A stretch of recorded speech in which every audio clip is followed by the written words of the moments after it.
కాలకేయ సైన్యం తెలుసు కదా మీకు. బాహుబలిలా ఉంటది. బాహుబలి వాళ్ళతోటి కొట్లాడి గెలుస్తాడు. కానీ ఈ కాలకేయ సైన్యంకి సంపడానికి కారణాలేంది? వాళ్ళు ఆక్రమిస్తారు వీళ్ళ మీద. అవునా కాదా? అయితే ఏందంటే ఇటువంటి ఒక సైన్యం మీ బాడీలో ఉంది అని మీరు చాలామంది అనుకుంటారు.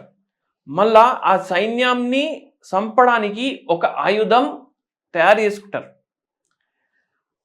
ఆ ఆయుధం మీరు అందరూ రెగ్యులర్ వాడతారు. ఆ ఆయుధం ఏం తెలుసా? కీస్. ఈ కాలకేయ సైన్యం ఎక్కడుంది? చెవుల. చెవుల వ్యాక్స్ ఉంటది. అరే! మొత్తం కచరా జమ అయింది. చెవు సాఫ్ జేయాలి. దానికి ఇయర్‌బడ్ బెట్టరు. ఆ! ఏం బెట్టరు. ఏం బెడతారో తెలుసా? అగ్గిపుల్ల తీసుకుంటారు ఒకటి. ఆ! లేదంటే లేడీస్ చాలామంది హెయిర్ పిన్‌లు పెట్టుకుంటారు గదా! అది జట్ అని తీసి స్టార్ట్ చేస్తారు ఆ సైన్యంని సంపుడు. దాంతోటి ఏమైతది? ఓటైటిస్ మీడియా, ఓటైటిస్ ఎక్స్టర్నా, మళ్ళా దాని తర్వాత పర్ఫోరేటెడ్ ఇయర్ డ్రమ్.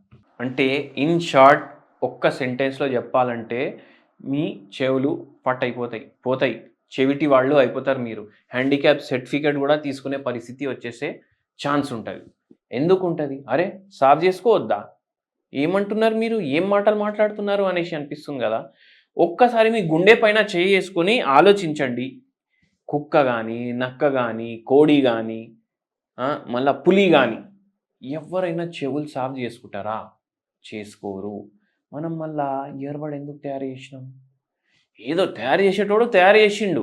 కానీ మీరొకటి ఆలోచించండి. జంతువులు చెవులు సాఫ్ జేసుకోవు. దాని చెవులు సాఫ్ ఉంటాయా లేదా? మళ్ళా అట్లనే ఏందంటే, మీ చెవులు గూడా ఎట్లా సాఫ్ అవ్వాలనో సాఫ్ అయిపోతాయి. అవునా కాదా? అర్థం జేసుకోండి. మళ్ళా ఇయర్‌బడ్ వాడాలనా వద్దా? ఏం జేస్తారు? కీస్ తీసుకుంటారు. అది ఓన్లీ మీకు కంపెనీయోడు ఎందుకు ఇచ్చిండంటే, మీ బైక్‌లోనే పెట్టనీకి ఇచ్చిండు ఆ తాళం చెయ్యి. ఆ తాళం చెయ్యి మీరు ఆ తాళం చెయ్యి ఏ రంధ్రం కనిపించినా దాంట్లో ఏయనీకి ఇవ్వలేదు. చెవిలో ఏసి ఏదో బండి స్టార్ట్ చేసినట్టు ఇట్లా తిప్పుతూనే ఉంటారు మీరు. ఏమైతది? మీ ఇయర్ డ్రమ్ డ్యామేజ్ అయితది. పర్ఫోరేట్ అయితది.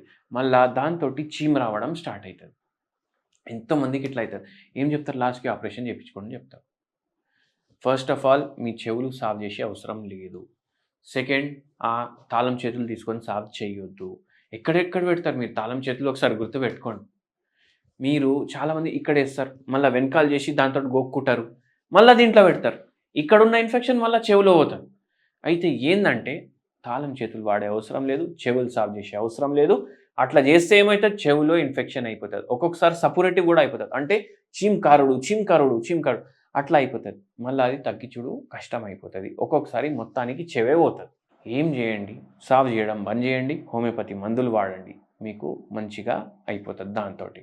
మళ్ళా సాఫ్ చేసేటిది ఆలోచన తీసుకురాకండి. ఈ వీడియో ఎవ్వరైతే సాఫ్ జేస్తరో మీరు జూడండి. మీరు మాట్లాడుతుంటారు మీ దోస్తుగాళ్ళని కలిసి.